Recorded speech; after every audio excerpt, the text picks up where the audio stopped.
Hello, welcome, and this is a bit of a change for the Institute for Government because normally I'm here sitting chairing events about Brexit, and so it's an absolute pleasure to be talking about something beyond Brexit and something beyond us just sort of thinking about the UK. So we're absolutely delighted this evening to be able to welcome Senator Scott Ryan. Senator Ryan is the President of the Australian Senate. Many of you in the audience probably know loads of details about the Australian Senate and how it works. Some of you may not be so informed about the Australian Senate, but you're going to find out lots of very, very interesting things. I think potentially some very interesting parallels for the UK or possible directions for reform. So Senator Ryan was elected the youngest ever President of the Senate in November 2017. It's quite interesting. We are about to have an election for the Speaker of the House of Commons here. Be interested to know about the election process. Immediately prior to this, he was Special Minister of State and Minister assisting the Prime Minister for Cabinet, which we were just having quite an interesting chat, and it turns out that involves quite a lot of what I think in other speakers called issues management, aka crisis management. He's also served in various other ministerial capacities, and I think was first elected to the Australian Parliament back in the late 2000s. 2007. So he's been around in Parliament for 12 years or now. So the format of this evening is going to be that Senator Ryan has a speech which he's going to give, a keynote on governing in an era of political disruption, view from the Australian Senate. We're going to hear from Senator Ryan, then I will ask a few questions, but I am very keen that you all get stuck in with lots of your questions, which can be deeply informed if you're Australian, or deeply uninformed, and Senator Ryan is open for everything. I'm now going to switch to call him Scott. Anyway, so we do that. We are tweeting from #IFGAustralia, so do join in the conversation on Twitter, and hi to all our live stream audience back in Australia. I hope it's all going very well there. The weather looks a lot better in Melbourne, from a picture a friend of mine sent me this morning, than it does here at the moment. So anyway, so this is Senator Ryan's last day on his tour. So anyway, let's have a big welcome, and Senator Ryan. Well, thank you, Jill, and thanks for the kind introduction. You can call me Scott. I'm not in a toga, so I don't insist on titles. I stopped wearing those years ago. I'd like to acknowledge our High Commissioner, who actually, I think, moved my election to the presidency of the Senate when he was leader of the government in the Senate 2 years ago. Democracy disrupted is a term one reads about often at the moment. I don't particularly like the term, as democracy is dynamic. One of its great strengths is to allow a society and policy to evolve.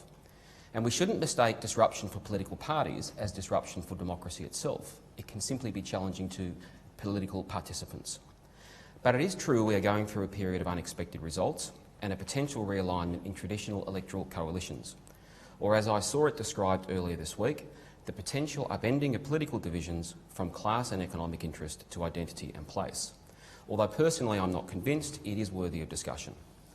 Australia has experienced its fair share of unexpected political events this past decade, but these have mainly occurred within political parties. Where there is so-called broader political disruption, I contend our parliamentary arrangements provide a means to incorporate this and limit their impact. This evening I want to explain how the Australian Senate in particular strengthens the ability of our democracy to facilitate and absorb evolving democratic expectations and pressures. Second, I want to make some observations on proposals for change that have recently arisen and explain how I think they would profoundly weaken Australian democracy. Without regaling you with Australia's constitutional history, I must first outline the key difference between parliamentary arrangements in Australia and here in the UK, and that is our Senate.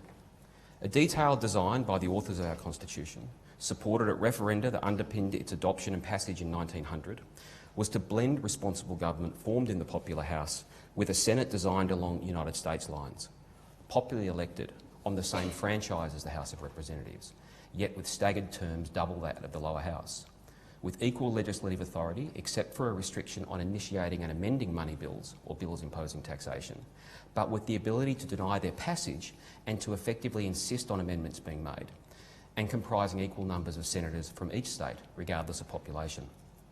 It was not for the new Commonwealth a hereditary upper chamber, one appointed like Canada, or one elected on a restricted franchise that lacked direct democratic legitimacy. the Australian Senate was to be a constitutional force and its consent necessary for all legislative activity. The fact that the Constitution was designed before the great confrontation between the Lords and the Commons was undoubtedly a factor in these powers. But regardless of timing, it was one of the most contentious and difficult aspects of constitutional negotiations, so it is difficult to see how federation could have been achieved without it. All these arrangements had little impact prior to 1949, when a majoritarian winner-take-all electoral system in the Senate was replaced by proportional representation, which has, with minor changes, remained in place since then. Since then, far more often than not, a governing majority in the lower house lacks a functioning majority in the Senate. In the last 50 years, the government of the day has only had a notional Senate majority for 8 years. This ensures negotiation, compromise and even occasional log rolling to secure passage of government initiatives. This is a defining feature of Australian politics, that while formation of government remains strictly a matter for the House of Representatives, the implementation of a government's legislative agenda, and notably even measures announced in an election manifesto or an annual budget, are legislatively contested. Their passage is in no way guaranteed. Senate passage, therefore, usually requires the support of additional political parties or groups outside of the government itself. Why do I believe this is important? Because these arrangements limit the power of a simple majority in one House of Parliament, usually formed by one side of politics. The Senate guarantees the consideration of additional voices in the legislative process, as, more often than not, the support of either the opposition or minor parties is necessary. In an era where lower political party identification amongst voters appears to be a long-term trend, this is important in maintaining democratic legitimacy and consent, and limiting the risk of interests and experiences not being heard, leading to further frustration and disenchantment with democracy and government itself. Voting patterns illustrate how the expectations of our citizens in this regard have also changed and how our Parliament has responded. Every Australian receives 2 ballots, one for their House of Representatives constituency and one for the statewide Senate election. The second vote for the Senate is consciously used by a substantial number of Australians to vote differently in these 2 elections, and this has been the case for decades. A simple way of considering this is the difference between the combined vote for my side of politics, the Liberal National Coalition, and Labor between the House and the Senate. In 2019, the 2 major parties received 8% less of the vote in the Senate than they did in the House of Representatives. People vote differently. Looking back, this is approximately the same percentage as when Bob Hawke came to power in 1983, when it was 7.6%, and even as far back as 1972, when the difference was 9.8%. This difference in voting between the House of Representatives and the Senate has varied at particular elections but remained along this trend over time, alongside a sustained increase in minor party vote share in both houses in recent years. Again, a simple figure illustrates this. Approximately 1 in 5 voters cast their Senate vote for a minor party in 2007, but at the most recent election in May 2019, minor parties made up 1/3 of all Senate votes. This fragmentation is a long-term trend, and our parliamentary system provides an outlet for it through these 2 ballots for 2 chambers.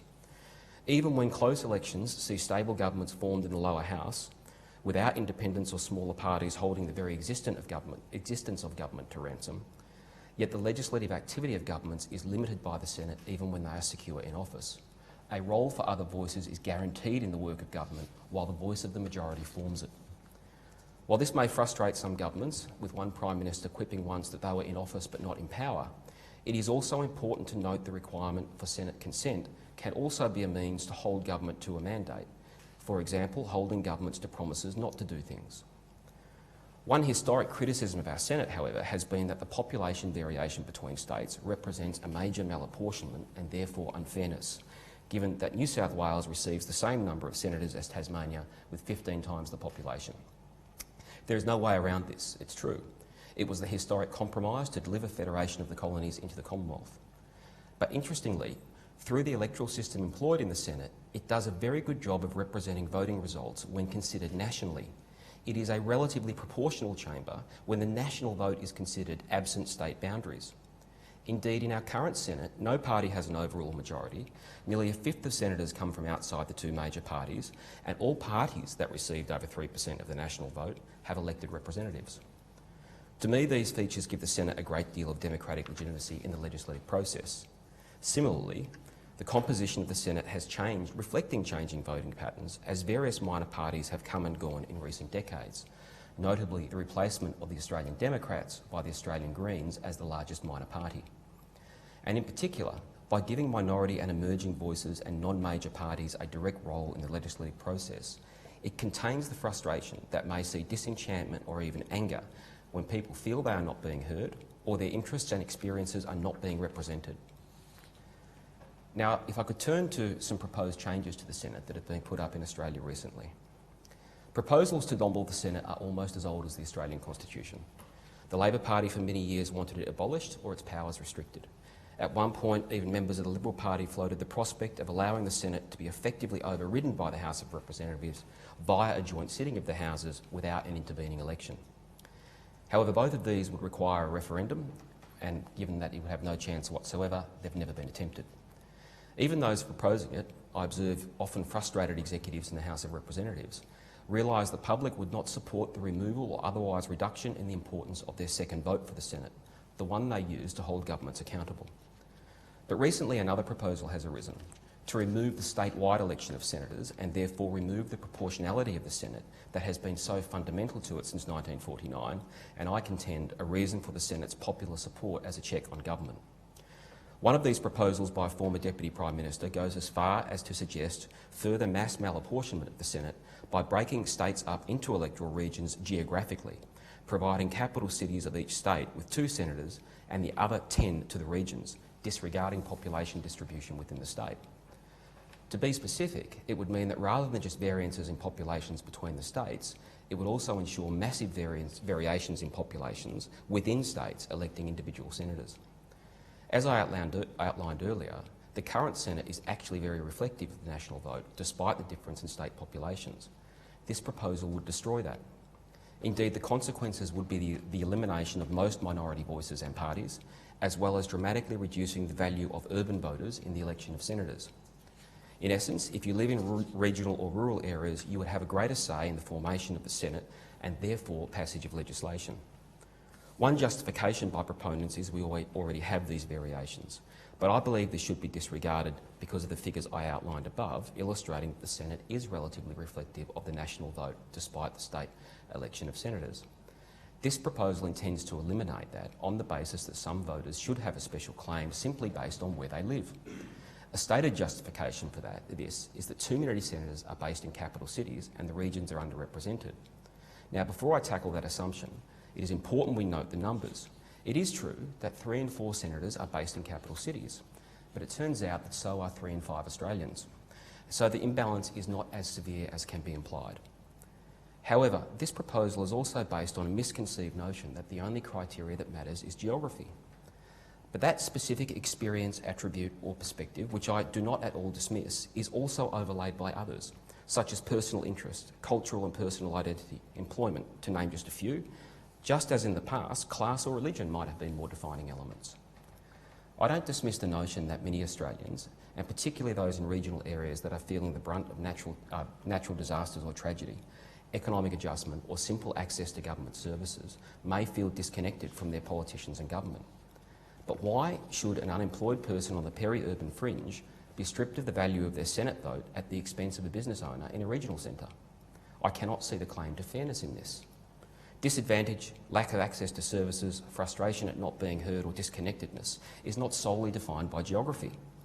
The idea that to deal with frustration and disenchantment we would strip some Australians of the value of their vote is not only wrong in principle, but it would be completely counterproductive in dealing with disenfranchisement and frustration by elevating some Australians over others. Now, like most old democracies, Australia has had a history of the politicised design of electorates, but thankfully we have eliminated this in recent decades. Australians will rightly not tolerate changes to electoral systems that are designed to achieve particular outcomes or favour particular voices or parties or interests. This proposal is explicitly intended to elevate some voters at the expense of others, and an unavoidable consequence is the elimination of minor parties whose support is geographically dispersed. This will be seen for what it is: fiddling with an electoral system, a preference for certain interests and citizens over others, designed to deliver a specific electoral outcome favouring one or more parties and that will eliminate minority voices. Specifically, the proposal to limit our capital cities to 2 senators represents not just an attempt to deliver a particular electoral outcome, it says the issues of urban life are less valid than those elsewhere. And that would be immediately apparent, further feeding frustrations amongst millions of Australians.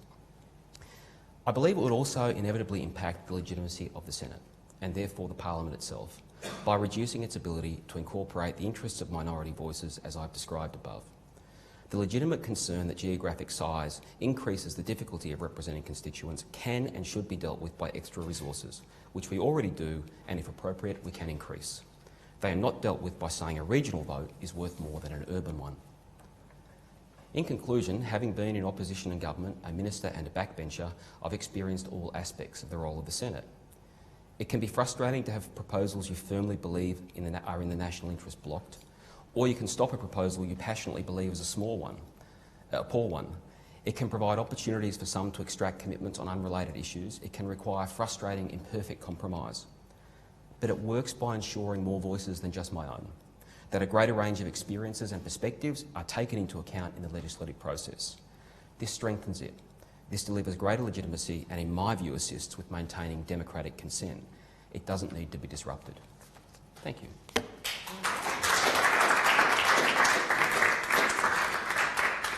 So it's a very interesting debate. You mentioned at the start, Scott, that you know, politics was moving from sort of normal class-based things to much more identity. Now, we know here in the UK what our big current identity cleavage is, and the weakening of traditional party loyalty is now replaced by how do you identify as Leave or Remain.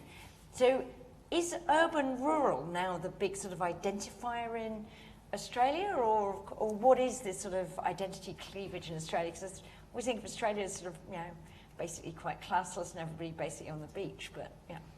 Be a bit of a parody there, but... Look, it's one of the different experiences that people have that defines their perspective on voting on a whole range of issues. I mean, if you live on the urban fringe and you are a commuter into the CBD, you're going to have a very different lived experience of population growth and infrastructure challenges than you will if you live in the inner city. Personally, I think the rural-urban divide has grown in Australia in recent years. I put that down, and this is purely anecdotal, to the fact that 2 generations ago, a lot of Australians had more family on the land or more close experience with people who had worked in regional areas. We've always been a very highly urbanised society, and there's always been a trend of people to move to the large cities. Our large cities do dominate their respective states. So I would say it is one. I think it has got bigger in recent years, but I wouldn't say it's the defining. One observation I would make, though, is a lot of our lower socio-economic electorates are actually in regional areas and are held by the National Party, which is the Conservative coalition partner of the Liberal Party of Australia. So socio-economic status has not always been defined by, for example, what some people assume is a Labor, Liberal or Conservative divide. And that's very interesting. So the big force behind this sort of reform proposal that you think is sort of, you know, not justified, not a good thing. What's the big driver behind it? What problem is it perceived to be addressing in the Senate? Well, I don't like to speak on behalf of others. You can actually look up the proposal. Yeah. It's by the former Deputy Prime Minister Barnaby Joyce. He's made a formal submission to the Electoral Matters Committee. It's online, you can read it, so I don't want to necessarily speak on his behalf, but he expresses a frustration that with most senators based in capital cities, that regions aren't being represented. I think that's the fairest way to summarise his frustration, but it's there for everyone to read. So who decides, you know, so as I understand it, we have alternative voting for the House of Representatives. We'll come on to that in a bit. And you have what we understand is sort of more obvious proportional representation, STV, for that. So who gets to decide who stands for the Senate for a party? Is this, you know, one of the things that people in the UK always say, if you go for party lists, basically, you don't have that connection between voters and the person representing them, and you basically are handing over representation to party bureaucrats because they do that. So, you know, is this a sort of second best way of dealing with the fact that actually they're putting the wrong people, if you like it from Mr. Joyce's point of view? Are the wrong people getting onto those lists? Well, I'll let others judge whether, I mean, it's a bit hard for a politician to judge whether the wrong people are getting on the lists. I'm one of them. So every party does it differently. Yeah. The Greens essentially win one senator in each state. They have their own internal processes. Labor has those. My party, the Liberal Party, does it differently in each state, but in most states it's probably a convention of somewhere between 300 and 600 people, sometimes more, electing in an internal competition the people that go onto the party list. Now I'm very intrigued by it. So we've always heard, so I'm going to make this a bit more UK-ish briefly, we obviously have the House of Lords, which is quite different in terms of why it's there and who's in it, with its sort of distinct pluses and minuses. But you said that the Senate feels that it can block proposals, force compromise or whatever, so it has a sort of different sort of legitimacy to the House of Lords, because the House of Lords certainly doesn't block manifesto commitments under a thing called the Salisbury Convention. So how do these two different sort of systems work? You said people vote differently because they know that their vote's going to be used differently in that. So in the have different impacts because of the different way they're elected. So I'm just sort of quite intrigued as to whether there's general sort of acceptance in Australia that AV for one house and STV makes sense, because it sounds like the sort of thing someone might slightly dream up in some sort of, you know, great big constitutional convention, but people would sort of say, well, why on earth do we do that? You know, actually you've got a better proportional system here, so why do we accept the sort of less good proportional system? But you think this is quite a sensible balance of... My personal view, and people might not be surprised, I'm a senator, of course I'll defend the Senate. It's a historic compromise. It was necessary for the colonies to federate and become the Commonwealth of Australia. So we're all a product of, you know, events that have led us to where we are. The issue, the reason I think it works well is I am not a strong believer in proportional systems to form government. I believe that then means that promises made before an election, which can all be negotiated away afterwards to form coalitions to get to a majority, lack legitimacy. That's a personal view. However, I like the view that we provide that minority voice, that need to negotiate, and that check on a majoritarian lower house in the Senate. And there is no assumption in Australia that the passage of legislation, once it goes through the House of Representatives, will automatically go through the Senate. There is no assumption whatever. It needs consent of the Senate. The Senate is quite willing to and has always claimed its right to, because it is directly elected on the same franchise.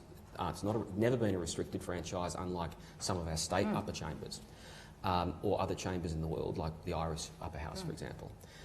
It's always been a co-equal legislative partner. So there's never been an assumption that anything you announce will automatically get through the Senate. You do need to get the majority, 39 or 76. And people recognise, because I know one of the concerns here is if we elected the House of Lords on a different, more proportional franchise, people say that would undermine the legitimacy of our House of Commons. Maybe it's because first past the post is so much less legitimate than AV, I don't know. But people are worried that you get into a sort of competition if we had two elected chambers. But actually this sort of works out okay in Australia. You sort of, you know. Well, my view is that it does. There are plenty of people who prefer the approach, and historically one side of politics did prefer that and wanted a majoritarian single chamber. But if you believe in, you know, structural checks and balances on the power of even of a majority, because by definition they're always temporary, or you see the Senate as, or you think another chamber is handy as a brake on the executive, that's as much a reflection of your values, and I tend to like that. We also have compulsory voting, which ensures, in my view, that we don't get turnout issues. We get 90% of people plus turning out to vote on election day or in the lead up to it. So therefore, there's that direct mandate, and it is frustrating when you're a minister. It provides opportunities when you're in opposition, but I think in the end it provides for more people to have a voice, and therefore a greater opportunity for acquiescence or consent on sometimes difficult measures. So when we were debating, we had a referendum back here in 2011, I think, looks maybe 2012, on introducing alternative vote, and everybody said actually this is sort of bad PR, and you basically get the sort of lowest common denominator, you know, the candidate people dislike least rather than the sort of preferred candidate emerging. So how, you know, do people in Australia think actually AV gives us the people that we want, you know, rather than just, you know, who can we put up with, and I'll give him my second or third preference as I go down the list. him or her, of course. Do people see that with AV in Australia, or do they? It's been in place for so long. It would be odd to have something different. A couple of our states have trialled what we call optional preferential, where you can vote first past the post. I think it's only in place in New South Wales now. So everyone's very familiar with it. It's not contentious. I wouldn't suggest that any electoral system produces politicians people love. One might say that it's always the least unpreferred. But our voting system, by forcing people to number every box, does say to the voter, firstly, you do need to choose between who's going to form government. You need to engage with, it's not always Liberal and Labor, but in most electoral contests it is. One of them is likely to form the government. The voter needs to choose by issuing a preference where it's their least unpreferred or their most preferred. So it does do that. And I think that is important. The other thing it does is it means that where we have, we get about 43% of the vote at an election we just won. The Labor Party got a lot less, I think it got just under 33. What it means, though, is that if that was done proportionally, there would be other parties, like in our Senate, that would be deciding who the Prime Minister was. We actually effectively, through alternative voting or preferential voting, force that decision down to the voter, which I think means that you get the combination of predictable, stable government in the lower house without it having the ability to legislate at will. The other thing that is very different to the UK is our level of party discipline. In Australia, we have party discipline that is the highest, pretty much, that I'm aware of in the Western world, particularly in a Westminster-style parliamentary democracy. It started more than a century ago, where the Labor movement introduced what is called the pledge. And if you are elected as a candidate for the Australian Labor Party, you have to sign effectively, take the pledge, which is that you will always vote in line with caucus decisions, the majority, which is done by internal majority. And if you don't do that, you will lose your disendorsement virtually automatically, and you won't be in Parliament much longer. I think some of the whips in the UK Parliament might be seeing some merits in that at the moment. Just a final question for me before we go to the floor, so be thinking of your questions, because I know you all know much more about Australian politics than me. You mentioned that if there are constitutional changes, they have to go to referendums, and obviously you've had referendums. The most notorious Australian referendum, of course, is the one where you chose to keep the Queen as your head of state. Choice never offered to people over here. But I'm just interested, she said, I just always say that to Australian friends of mine.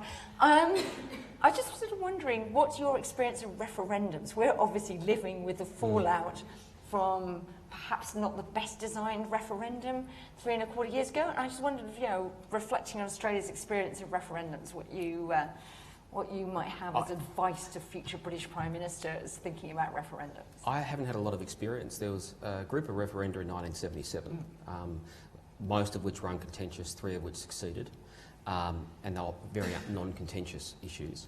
In 1988, 4 contentious proposals were put up. They only got under 40% of the vote. Then we had the 2 in 1999 about a preamble to the Constitution and changing the head of state. I think this is an important point to go to what I'll try and explain. We didn't vote necessarily to keep the Queen. We voted to not change the Constitution. We voted to not adopt a model that was put forward. And when we have constitutional referenda, they are referenda on a specific change. There is a bill that goes through Parliament. That bill literally says if this goes to a referendum where it needs a national majority and a majority in at least 4 states, then the Constitution will be changed in exactly these terms to the comma. Now, that means that by nature it's very different to a referendum on a principle or on a broad question. Now, we don't have a very good record of success in Australia on these. Of the 44, 36 have failed. Of the 36 that failed, only 2 failed because they didn't receive a majority of states, but they did get a national majority. 34 failed both hurdles.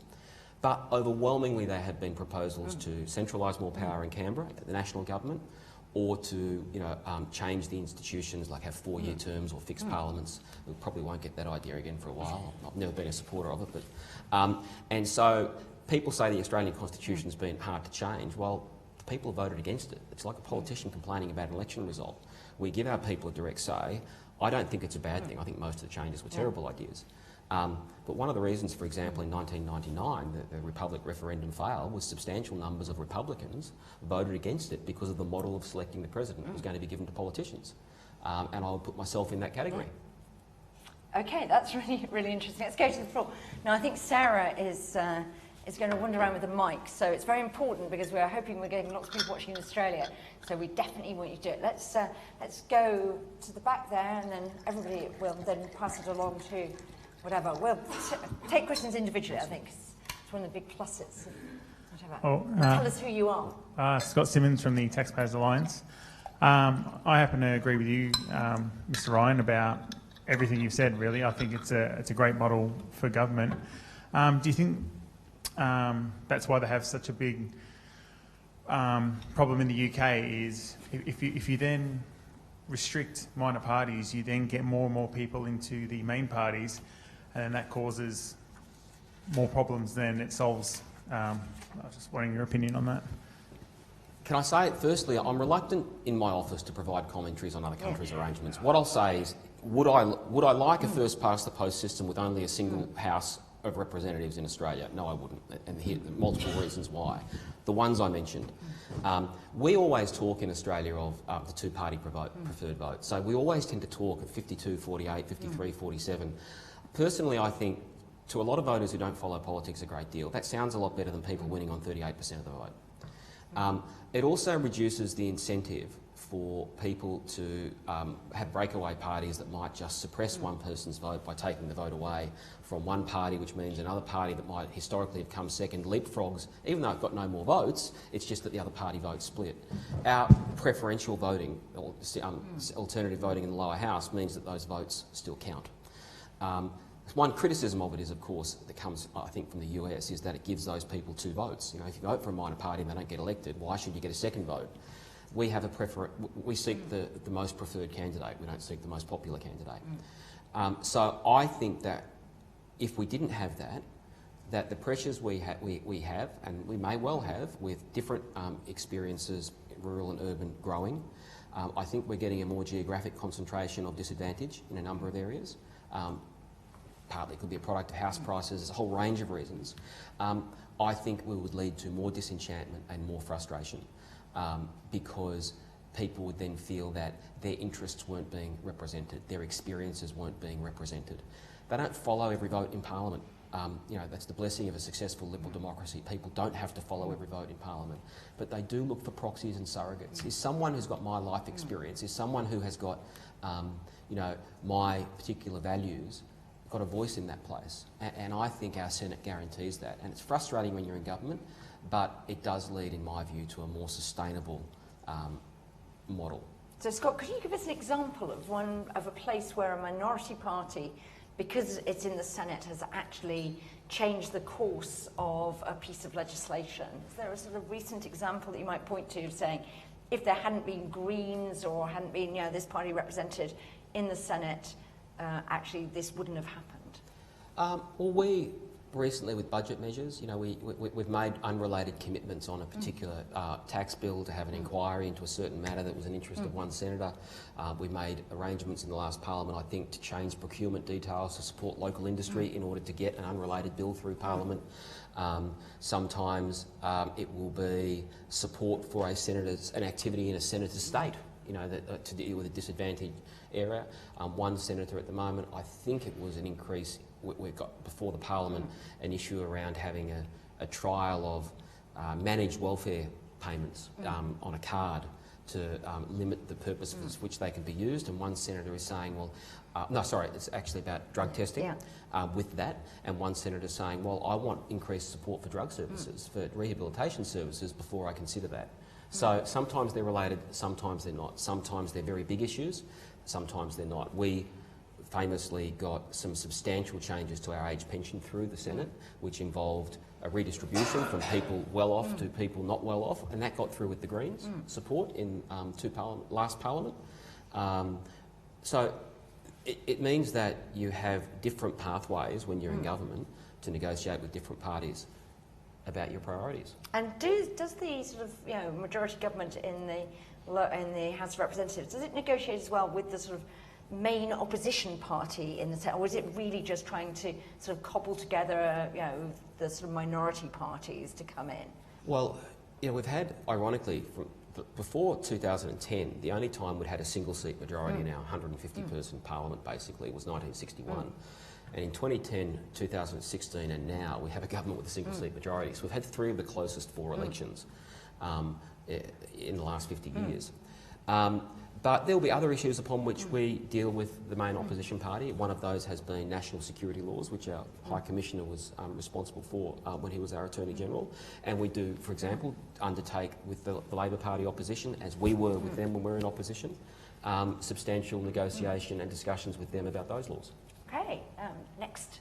Yes, if you, Sarah, so get the microphone. Just thought that was quicker. Yes. Sure. Matthew Lesh of the Adam Smith Institute over here, but also the IPA in Australia. Thank you very much for your comments. I think they were fascinating and correct, and especially the sense in which, the most important point you potentially made is that trying to split urban from rural is actually nonsensical, particularly when inner urban and outer urban is so fundamentally different to begin with, and they're completely different experiences. I kind of, though, interested if you could unpack a little bit more the impact of party discipline in Australia. I think that's something that really makes both the Australian House of Representatives and the Senate quite distinctive in their operation, particularly if you can, for example, compare to, I know you're a great student of the American Senate, which has very independent senators. First of all, do you think that it's a feature or a bug, and would you like to see more or less party discipline?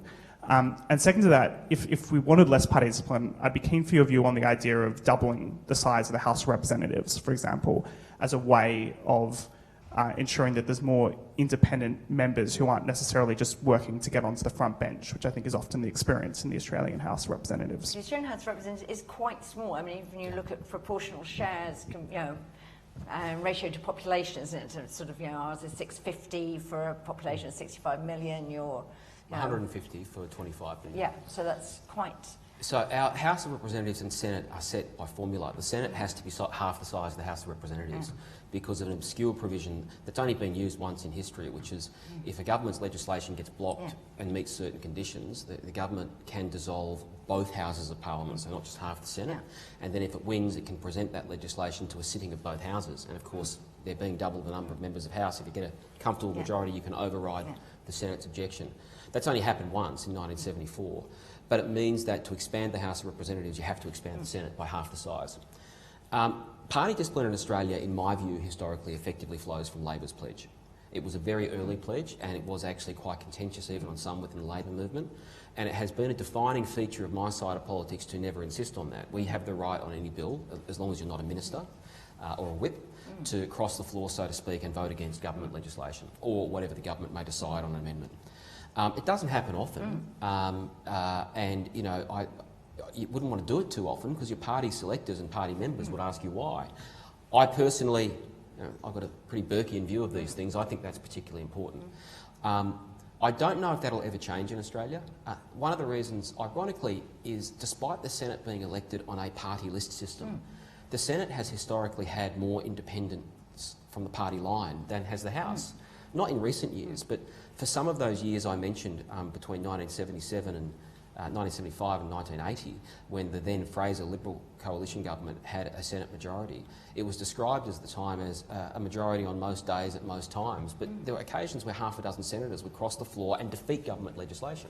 And did they find themselves on the list next time round? Or because I think the assumption would be they might just drop off suddenly. And look, there are a couple of people who did it too often, some said, and well before my time weren't re-endorsed, but it was a decision of party members. But no, generally not. Now, it's tightened in recent years, I'll be honest, but it is still something that is a difference between the two parties. And again, I don't want to make a judgment. I'm obviously a Liberal and I prefer our approach, but I don't think it will change in Australia anytime soon. So the other thing, though, apart from party discipline that fascinates us over here about Australia is the frequency with which the parties spill the Prime Minister or their leader, because that really, having done lots of ABC of trying to explain why Theresa May was still Prime Minister, when in Australia she'd have been sort of gone ages before. Are people relaxed about that in Australia? I mean, it's slightly tightening up now, isn't it? It's slightly harder to get rid of the Prime Minister and discover, Malcolm Turnbull's Prime Minister on the Monday and then's gone by the Wednesday or whatever happened in the most recent spill. It did cause community angst, particularly on some occasions. But both parties have now changed their processes, so it effectively can't happen the same way. Up until a few years ago, essentially both parties had a system whereby someone could move that the leadership positions be declared vacant in a party room meeting, and essentially within a week a meeting would be called, and then you'd have an election if that motion got up and positions were declared vacant. And I think we've gone past that now. Parties have changed their rules, and I think most politicians, including myself, and I was in a lot of party room ballots for leader, know that it's not something that you do lightly. And do the Senate get to choose Yeah, the leader? You get to choose as all well? senators on both sides are full members of the party caucus on the Labor side and the party room on the Liberal side. So I sit in the party room with members of the House of Representatives where we decide, government policy and legislative priorities. Oh, right, I didn't know that. Okay, we've got some more questions. Yes, we'll go there and then we'll get to everybody, don't worry. Yes.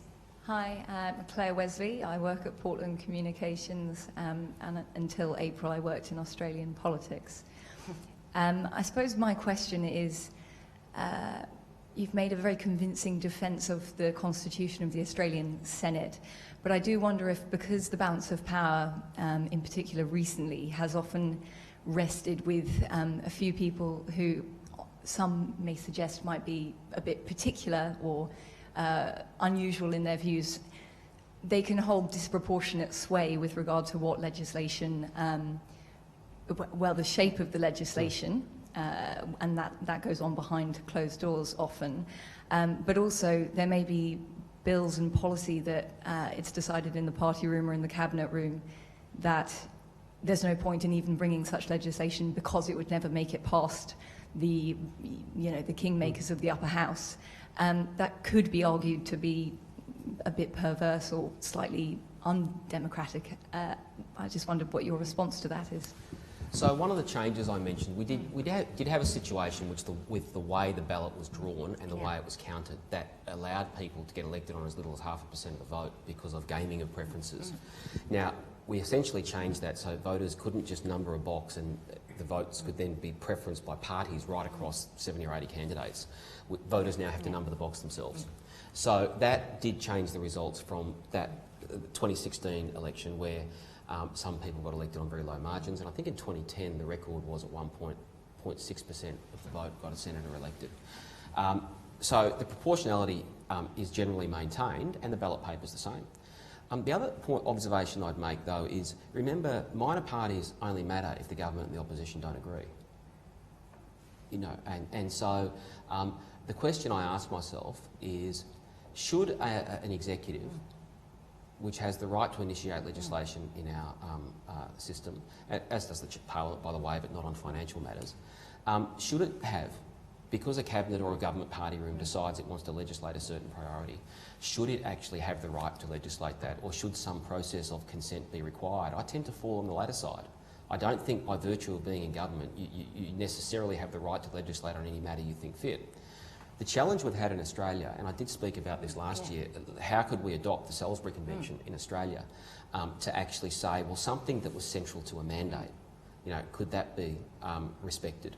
So we had two great examples on my side of politics where John Howard took a tax reform package to the election in 1998. Labor would not support it, even though he won the election. We had to negotiate it with the then Australian Democrats, the centrist sort of middle of the cross-bench party, and we had to change it, and it ended up being different to what we'd taken to the election. The other one was in 2013. The single most central issue in that campaign when Tony Abbott won was the repeal of the carbon tax that had been introduced by under Julia Gillard with the support of the Greens. It was highly contentious. Our proposal was to repeal it, and we couldn't repeal it because the Senate opposed it until the Senate composition changed, and it changed several months after an election. And so that made me think, and I'm sure that Labor Party's got examples they could say where I've done the opposite, by the way, so I'm not claiming to have a halo, that can we come up with an understanding between the parties whereby something that is not just expressed in general terms but a very specific commitment is actually respected. Now, that's purely my proposal. I don't think it's necessarily got anywhere, but I do think that is the one risk we have. Elections have to matter, and therefore if something is detailed, costed, and the focus of an election campaign, and not just 5 weeks but potentially for months leading up it, I think the system does suffer if a government can't bring that policy in. So how explicit are the mandates? Because I remember the former Cabinet Secretary sitting on this table after the, I think the 2015 election, maybe, whatever, and saying that the civil service had done its job, gone through the manifestos, that's what we call them, and counted 570 commitments in the Conservative manifesto that they were then trying to implement. If you asked a voter, and they could maybe name more than 3, that would be a very informed voter who was not employed as a civil servant. So how far would that go? I mean, I don't know how different your, maybe there are models of brevity and just a couple of things, but people put an awful lot in manifestos for very strange reasons here, just to pacify a little bit of the party or whatever. Most MPs won't know most of the stuff that's in their manifesto. We don't have a single manifesto, so there's no manifesto, so to speak. Policies will be released by oppositions and governments in the lead up to an election, sometimes a year before an election. One thing we do a lot of is we spend a lot of time putting work into and then debating costings of policies, and we have an independent parliamentary budget office now. And so the first question our media colleagues here tonight would ask me if I was announcing a policy tonight will be, well, what are the costings over the forward estimates? And they are quite precise. I mean, there aren't many countries in the world that debate costings around policy the way we do. But the initiatives the government or the opposition announces, it's really up to them. And they will choose what to release, when to release it. And some of it will be 6 months before an election, like John Howard's tax reform package. Some of it might be 3 weeks before an election. So the 570... below the radar pledges, that's not a feature of Australian elections. The public service, as we call them, they will work up with what we call our red and blue books, an implementation plan for all the promises they've sort of kept track of for both sides. But there's not a single document, and there's not one thing that sort of has a special status in the way that I gather over here a manifesto does. So somewhere on the Institute for Government website you can find a study of the Australian Parliamentary Budget Office, which we think is quite a good thing. So anyway, yes, at the back. Thank you. Nick Herbert, MP for Arundel and South Downs. Senator, we used to feel a little bit superior about our system here because we thought that in recent history you'd been turning over your Prime Ministers a little too often. But in the last 3 years we've followed suit.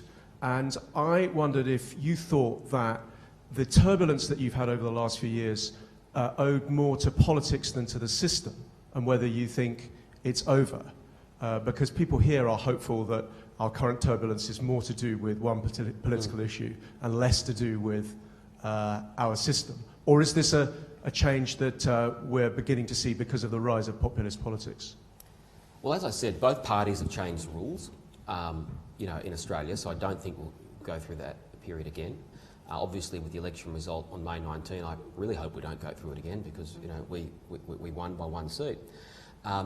What I would also say, though, is that, at least in my observation of Australian history, again, purely personal view and not scientific, where you have major economic adjustments or major social adjustments, you can have sort of, not a fraying, but a need to readjust what I'll call a governing consensus.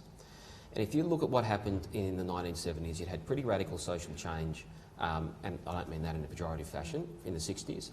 You had the oil price shock, the breakdown of the post-war economic model. And Australia had a period of instability. We had Robert Menzies retire, Harold Holt drown, John Gorton vote against himself, use his casting vote against himself in a party room ballot because it was tied. William McMahon lost an election, and Gough Whitlam had the constitutional crisis and was dismissed. It was a period that, compared to the previous 16 years of one single Prime Minister, was quite relatively unstable.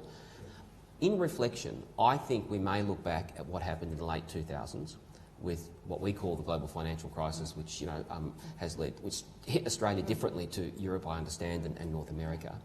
But it is clear there's an economic adjustment going on. I can see that in the regions in particular. Manufacturing industries having closed down because of various, not competitive, the rise of other manufacturing economies.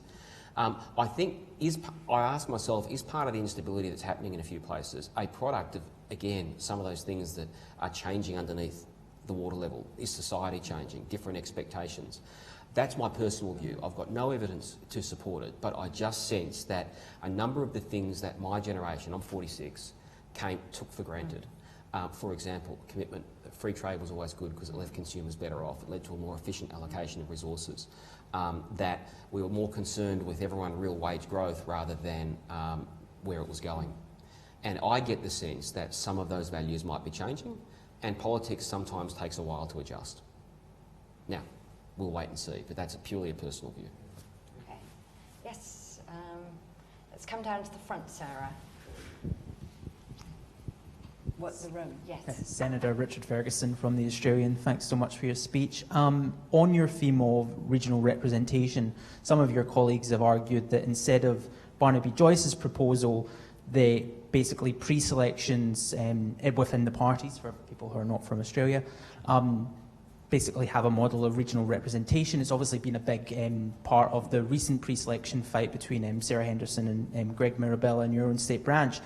Should the Liberal Party have regional representation quotas in its Senate pre-selections, or are you against that as well?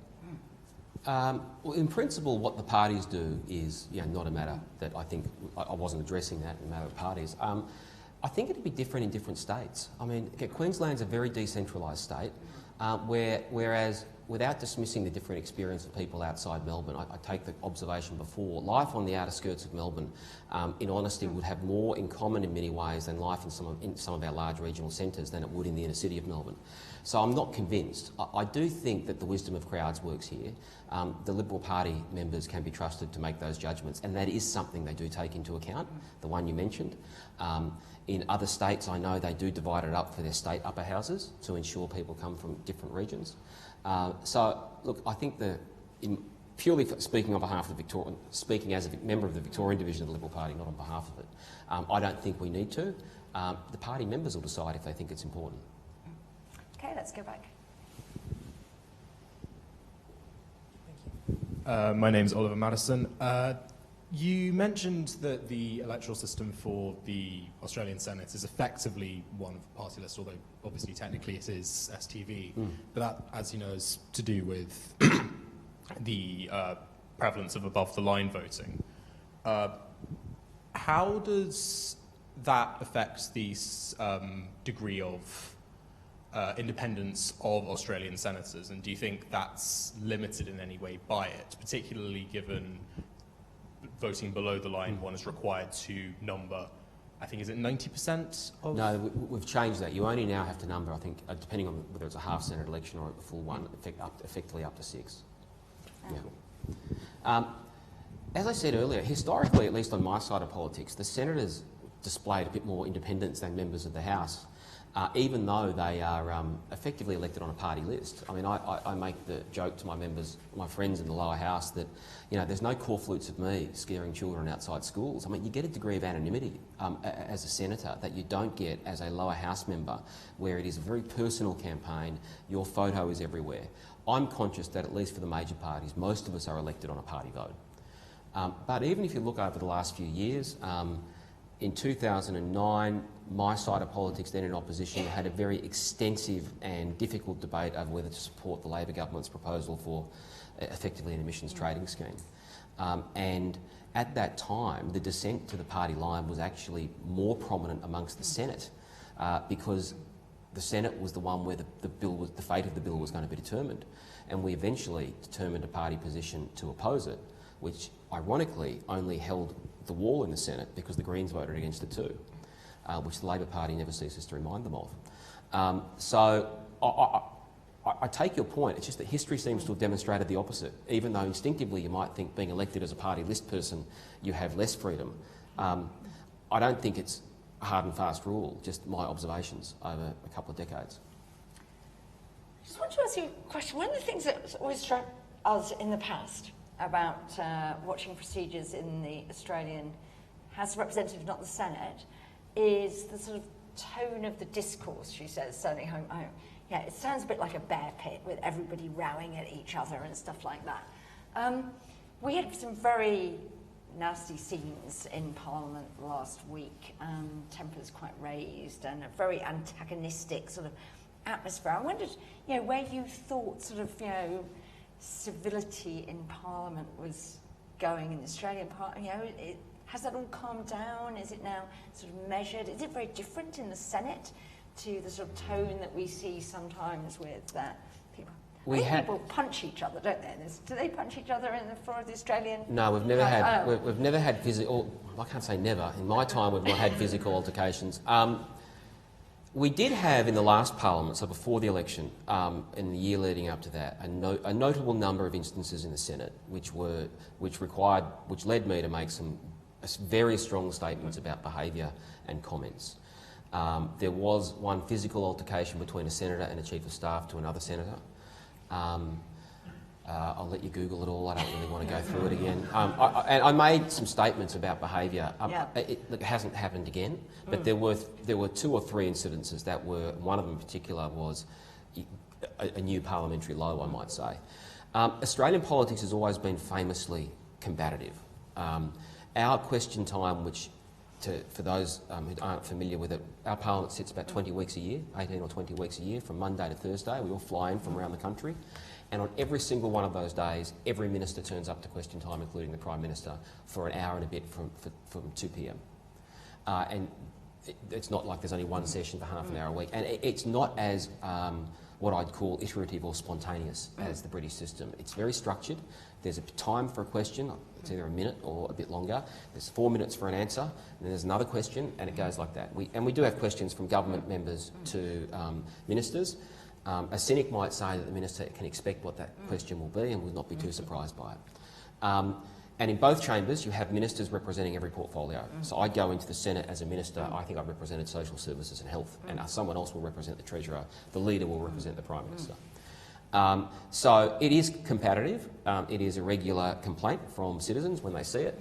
But we haven't had, the decline in behaviour that occurred in the last 12 months before the election, I think, has stopped.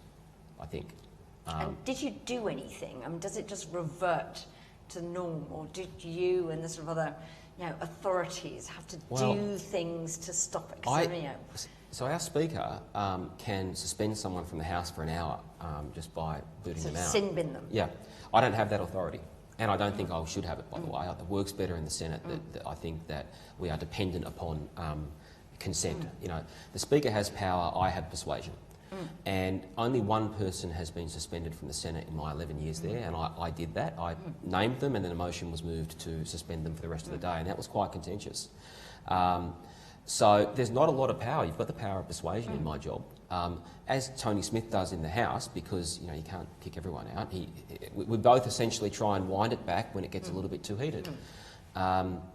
So I made some fairly serious statements to the Senate, and I generally had most people understand that it wasn't reflecting well on any of us. Right, we're coming to our close. I just want to check, but is there a last question? Yes, last question. Good evening. My name's David Lewis. I've got a background in property and government, so a slightly different question. Here in the UK, we have an absolutely iconic Houses of Parliament, which is completely unfit for purpose. I know that in Australia, you have a pretty modern building, about 30 years old. I just wondered if you had any thoughts about whether the actual premises themselves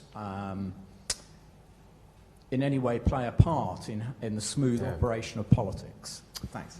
That is a really interesting question. Our Parliament was designed in the late 70s and early 80s, and by the time it opened, and even now, we have real issues with energy because it wasn't designed to be a particularly energy efficient building. There's lots of glass, which in summer, there's a whole range of things. The people who worked in that building in the old Parliament House, which was much, much smaller, will tell you that politics, the building does change and has changed politics. Now, this goes to a point where we did have a less diverse series of members of Parliament, and without going into too much detail, the old joke was, a minister used to be able to nobbled by a backbencher when they were in the bathroom. Now, of course, you only had male MPs for a long time before we got a greater diversity. So, but that principle of shared space still applies. I think our building, again, I don't want to complain about it. It's a majestic building. It's worth billions of dollars and it cost a fortune for taxpayers to build, and it's expensive to maintain.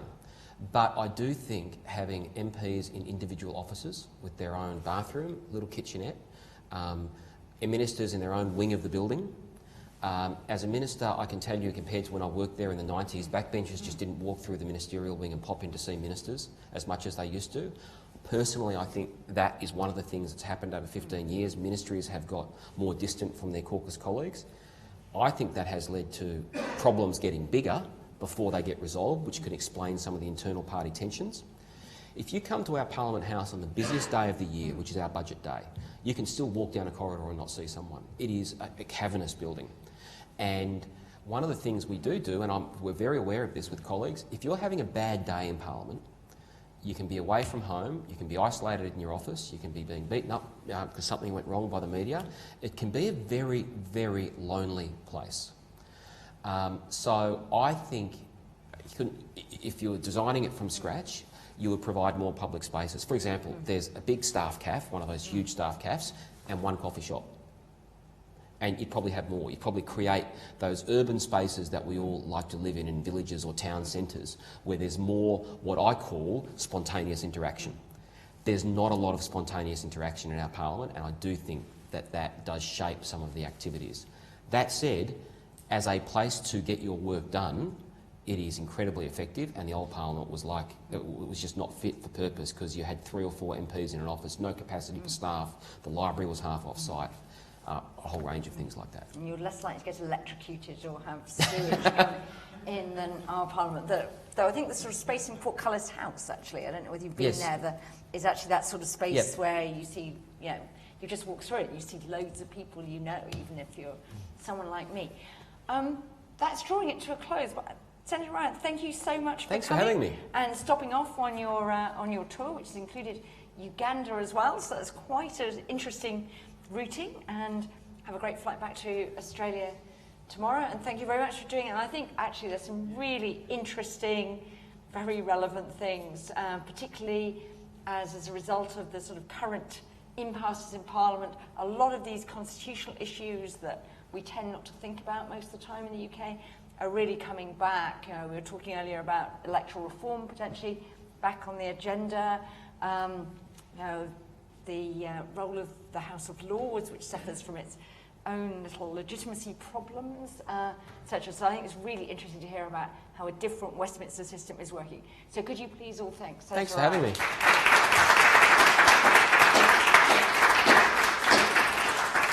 Okay, thank you. Thank you.